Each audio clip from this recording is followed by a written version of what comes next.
మామూలుగా ఏమవుతుందంటే పిల్లలకి ఫిట్స్ వచ్చిన తర్వాత పేరెంట్స్ కొంచెం ఇంకా జాగ్రత్తగా చూసుకొని వాళ్ళ ఎడ్యుకేషన్ ఆపేస్తారు, స్కూల్ పంపించడమే ఆపేస్తారు. అట్లా చేయకూడదు.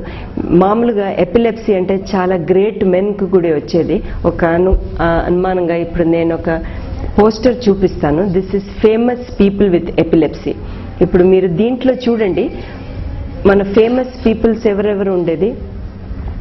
దీంట్లో sir Isaac Newton, everybody knows, chala great, his brains were very very great.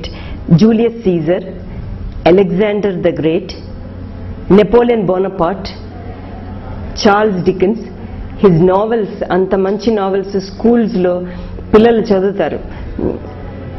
Lenin, Socrates, he is a Greek philosopher, ante philosophy gaani, novelist gaani, mathematician gaani, fighter gaani. Joan of Arc, she was a French saint.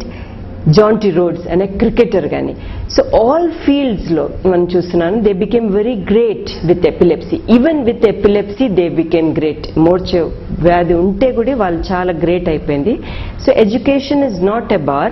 Vallu మామూలుగానే education చేయొచ్చు, వాళ్ళకి ఇష్ట ప్రకారంగా career pursue చేయొచ్చు. ఈ మూర్ఛ వ్యాధి ఉన్నవారు అన్ని ఉద్యోగాలకు అర్హులా? అంటే ఏదైనా ఉద్యోగం చేయవచ్చా వీళ్ళు, లేదా కొన్ని ఉద్యోగాల వరకే చేయవచ్చా? ఏవే ఉద్యోగాలు వీళ్ళు చేయకూడదు, ఏ జాబ్స్కి వీళ్ళు వెళ్ళకూడదు, అట్లాంటివి ఏమైనా ఉన్నాయా? మామూలుగా ఎపిలెప్సీకి వాళ్ళకి కావాల్సిన జాబ్స్ అన్నీ చేయొచ్చు. బట్ కొన్ని జాబ్స్లో వాళ్ళకి కొంచెం రెస్ట్రిక్షన్స్ ఉంది. లైక్ ప్రొఫెషనల్ డ్రైవర్స్, ఇప్పుడు హెవీ లోడింగ్ వెహికల్స్ కానీ లేకపోతే ప్రొఫెషనల్ కార్స్ కానీ ఇన్నోవా కానీ అటువంటి డ్రైవ్ చేయకూడదు.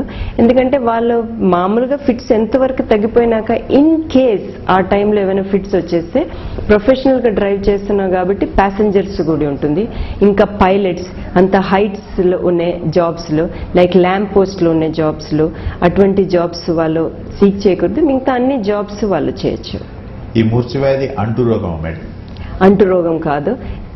మిగతా కొన్ని డిసీజెస్ ఉన్నాయి లైక్ ట్యూబర్కులోసిస్, అటువంటి అది ఎయిర్ డ్రాప్లెట్స్ అంటే కాఫ్ చేస్తే దగ్గితే దాంట్లో వస్తుంది. This is a disease of the brain. ఇది అంటువ్యాధి కాదు. ఈ మూర్ఛ వ్యాధి ఎలా వస్తుంది? మామూలుగా నేను చెప్పే ప్రకారంగా కొన్ని రకాల జెనెటిక్ కాసెస్ వంశపారంగా వచ్చేది. బట్ కొన్ని కేసెస్లో అది మనం రాకుండా కూడా చేయొచ్చు. That is stroke. ఒకటి పక్షవాతం, బ్రెయిన్లో ఒక భాగంలో బ్లడ్ సర్క్యులేషన్ తగ్గినాక లేకపోతే బ్లడ్ క్లాట్ ఏమైనా అయినాక, బీపీ, హైపర్ టెన్షన్ వల్ల జరిగి స్ట్రోక్, దానివల్ల ఫిట్స్ వస్తుంది. అన్ని స్ట్రోక్ పేషెంట్స్కి ఫిట్స్ రాదు.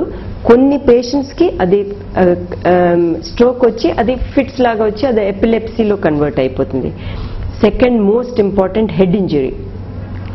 దానికి మామూలుగా అందరూ డ్రైవ్ చేసేటప్పుడు హెల్మెట్ కంపల్సరీగా పెట్టి డ్రైవ్ చేయాల్సి వస్తుంది.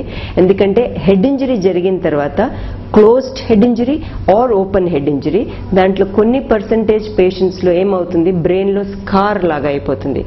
అది ఆ టైంలో కానీ 10 years తర్వాత కానీ ఫిట్స్ రావచ్చు పేషెంట్కి. అదొకటి.